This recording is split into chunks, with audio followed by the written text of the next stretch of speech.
You're standing in a long airport security line. It keeps moving, but never fast enough. Your knees hurt, your lower back is tight, and you already know that after security, you still have a long walk ahead just to reach your gate. You watch younger travelers move past you with backpacks and coffee in hand, barely breaking a sweat, and a quiet thought hits you. How many more years can I keep doing airports like this? Most people assume this is just part of getting older and traveling, something you endure to see family or take a long-planned vacation. But there's something airports don't clearly explain, and most travelers over 60 never hear about it unless someone tells them directly. There is a completely free service that can remove most of this stress. A service that helps you move through security faster, reduces long walks across massive terminals, and gets you to your gate calm instead of drained and in pain. It's called Airport Wheelchair Assistance. And despite what many people believe, it is not only for people who cannot walk.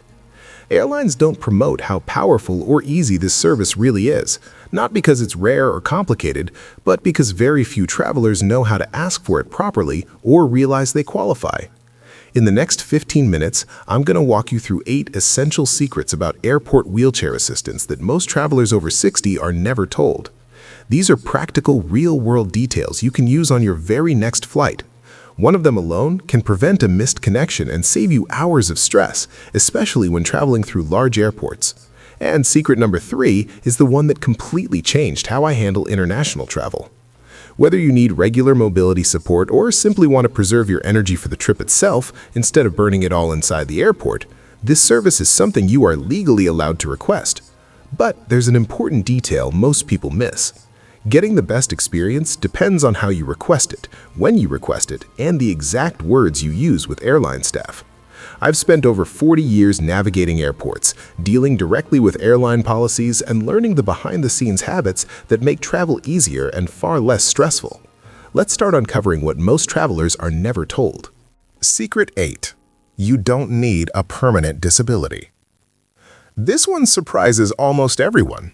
Most travelers believe wheelchair assistance is only for people with lifelong disabilities or for those who cannot walk at all. That assumption stops thousands of older travelers from ever asking for help, and airlines have little incentive to correct it. Here's the reality. Under U.S. federal law, specifically the Air Carrier Access Act, airlines are required to provide wheelchair assistance to passengers who request it. There is no requirement that you have a visible disability. There is no requirement that your condition be permanent. You do not need to be unable to walk. You simply need assistance, and you are the one who decides when you need it. That matters more than people realize. Valid reasons include knee or hip pain from arthritis, recovery from recent surgery, a flare-up that makes walking painful on that particular day, general fatigue from long distances inside large terminals, or balance concerns that make crowded airports uncomfortable. Anxiety in unfamiliar airports, shortness of breath, lingering weakness after an illness, or even the decision to conserve energy so you can enjoy your trip instead of exhausting yourself before boarding all count. These are everyday, real situations, and they are legitimate. Here's an important detail many travelers never hear. You do not need a doctor's note. You do not have to show medical records or explain your health history. Airline staff are not allowed to require proof or decide whether you look disabled enough. Some agents may ask questions simply because they are not well trained on disability policy, but the law does not require you to justify your need.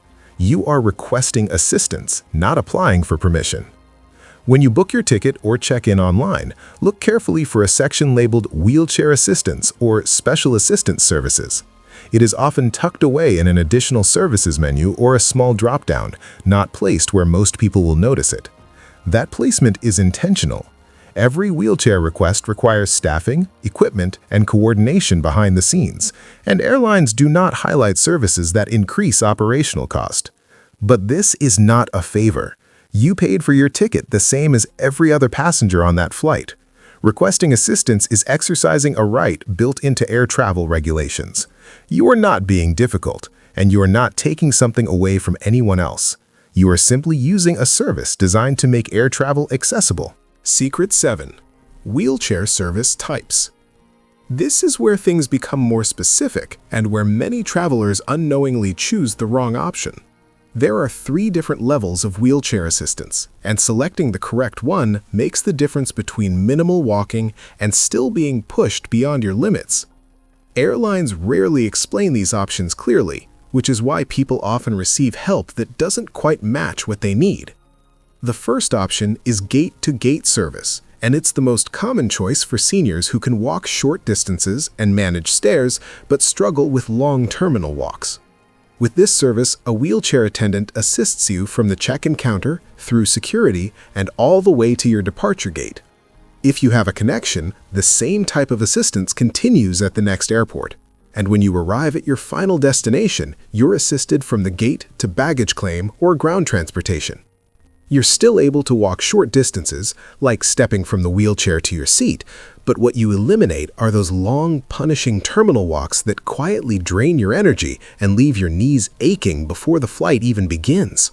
When you land, the assistance continues from the arrival gate all the way to baggage claim or ground transportation, so you're not left navigating another maze when you're already tired. The second option is called ramp service, and this is designed for travelers who can walk but cannot safely manage stairs. With ramp service, you receive everything included in gate-to-gate assistance, plus additional support during boarding. Instead of climbing aircraft stairs, you're boarded using a ramp or a mechanical lift. This option is especially helpful if you've had knee or hip replacements, experience severe arthritis that makes stairs painful or unstable, have balance issues, or rely on a cane or walker and don't feel secure on steps. The attendant stays with you throughout the boarding process and makes sure you reach your seat without having to face stairs that could cause injury or a fall. The third option is full assistance, intended for passengers who cannot walk independently. This level includes all the support from the first 2 options, with one key difference. The attendant assists you directly from the wheelchair to your aircraft seat. If you need help accessing the lavatory during the flight, that support is coordinated with the flight attendants once you're on board. This is the most comprehensive level of service, providing continuous assistance from the moment you arrive at the airport until you reach your final destination. How you request this service matters more than most people realize. When you contact the airline, be precise. Use clear language such as, "I'd like to request gate-to-gate wheelchair assistance," or "I need ramp service wheelchair assistance," depending on what fits your situation. Avoid vague statements like, "I might need help," or "I may need a wheelchair." When requests are unclear, airline staff often make assumptions and you can end up with the wrong level of assistance. Be specific. Ask them to document the exact service type in your reservation and confirm it before ending the call. Most seniors only need gate-to-gate assistance, but airlines rarely take time to explain the differences between these options. Instead, they often assign whichever attendant or equipment happens to be available. Knowing the correct terms allows you to advocate for yourself and get the support that actually matches your needs the first time. Secret 6. Timing is everything. This next point often determines whether wheelchair assistance is ready and waiting for you, or whether you're told it will take time because staff are stretched thin. Airlines recommend requesting wheelchair assistance at least 48 hours before departure for the smoothest experience. That advance notice allows them to schedule attendance, ensure wheelchairs are available, and coordinate with TSA and gate teams. It becomes even more important during busy travel periods like holidays, summer vacation season, and weekday mornings when airports are at their busiest. There are 3 reliable ways to request assistance ahead of time. The first and most dependable option is calling the airline directly, using the customer service number on your booking confirmation. Do not rely on third-party booking sites such as Expedia, Kayak, or Priceline to pass along your request. These platforms frequently fail to communicate special service requests, leaving travelers surprised at the airport when nothing is documented. Always confirm directly with the airline that your wheelchair request is clearly noted in your reservation. The second way to request wheelchair assistance is during online check-in, which usually opens 24 hours before departure. Most airline websites include a small checkbox or drop-down during the check-in steps where you can add special assistance. It's easy to miss if you're moving quickly, so slow down and look for it before you finalize check-in. The third option is requesting assistance directly at the airport check-in counter when you arrive. This still works, but timing matters. If you choose this route, plan to arrive at least 30 minutes earlier than you normally would. That extra time gives staff room to contact an attendant and avoid unnecessary rushing on your part. Now here's the last-minute option that saves travelers every single day and almost no one talks about it. Even if you didn't request wheelchair assistance in advance, even if you forgot or your physical condition changed unexpectedly, you can still receive help.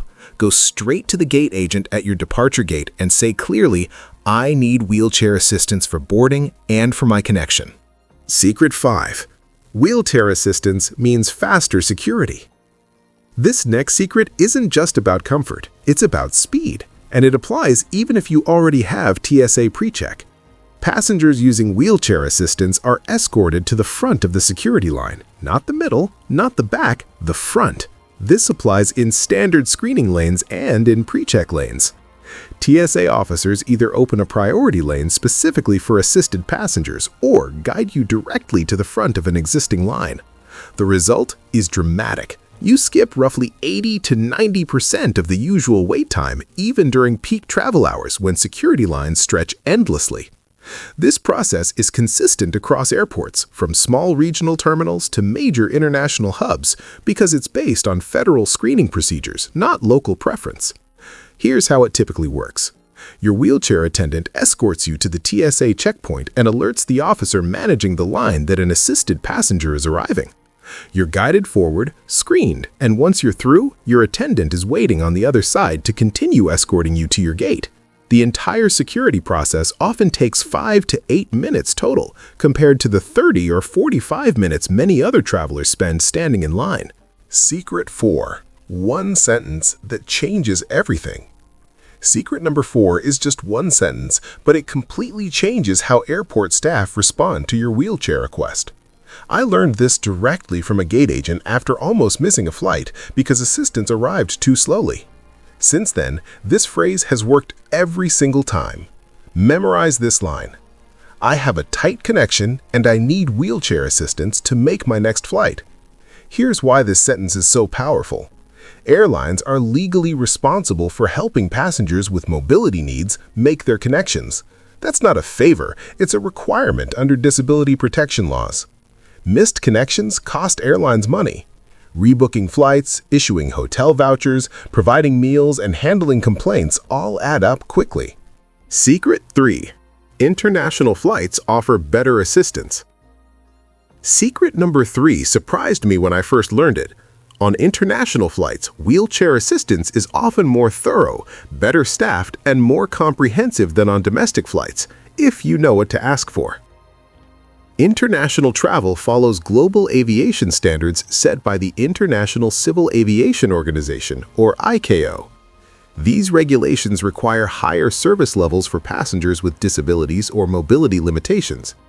That means more staff assigned per assisted passenger and support that goes beyond just getting you to the gate. On international arrivals, wheelchair assistance doesn't stop at the aircraft door. It often continues through immigration, passport control, and baggage claim. In many countries, assisted passengers are escorted through priority immigration lanes, allowing you to bypass extremely long lines that can stretch for an hour or more. Secret 2. How to get consistently great wheelchair service. Secret number 2 is something even frequent travelers who use wheelchair assistance all the time rarely realize, and it can completely change the quality of your experience. You can request the same wheelchair attendant for your return flight or for future trips through the same airport. Here's why this matters. Most wheelchair attendants are not airline employees. They work for third-party service companies contracted by the airport. Because of that, service quality varies dramatically. Some attendants are rushed, distracted, or unfamiliar with the terminal. Others are experienced, patient, and exceptionally skilled. The best attendants know the airport like the back of their hand. They know which routes avoid crowds, which elevators are reliable, and which restrooms are closest to specific gates. They understand senior needs without constant explanation. They move at a pace that's efficient but safe. They offer restroom breaks before you have to ask. They warn you about sharp turns, uneven floors, or sudden stops, so you're never caught off guard. Secret 1. The biggest advantage airlines rarely talk about. Now we're at secret number 1, the single most powerful benefit of wheelchair assistance, and the one airlines barely mention.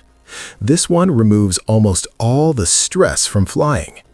Wheelchair passengers board before everyone else, before Group 1, before first class, before elite status members, before anyone. You board 10 to 15 minutes before general boarding even starts. That means when you enter the plane, every overhead bin is empty. You place your carry-on exactly where you want it, usually right above your seat. You have time to sit down, adjust your seat, organize your belongings, and get comfortable without people rushing past you in a crowded aisle. Bonus: what to do when the system fails. Even with advance requests and confirmations, things sometimes go wrong. An attendant doesn't arrive. The airline claims there's no record. Staff say they're short-handed. When that happens, this backup plan forces action. Step 1. Go straight to the gate agent. Say clearly, "I pre-requested wheelchair assistance and it hasn't arrived. I need help boarding this flight." Show your confirmation email or booking note. Gate agents have direct radio contact with wheelchair services and can usually resolve this within 10 minutes. Step 2. If the gate agent can't or won't fix it, ask for the complaint resolution officer. Every airport is legally required to have one on duty. Say this exactly: "I need to speak with the CRO immediately regarding disability accommodation." The CRO must respond within 15 minutes and is required to resolve the issue. This step alone changes the urgency level instantly. This is your legal right under the Air Carrier Access Act. CROs, complaint resolution officers, hold authority that gate agents don't, and they take wheelchair assistance complaints extremely seriously. Next week, I'm revealing the medical devices TSA agents handle incorrectly 80% of the time and exactly how to protect yourself. If you have a pacemaker, insulin pump, or oxygen concentrator, you absolutely cannot miss this. Click the video on your screen now to watch my TSA pre-check video where I show you step-by-step how seniors can get it completely free. And click here to subscribe so you never miss another airport secret. Safe travels, and I'll see you in the next video.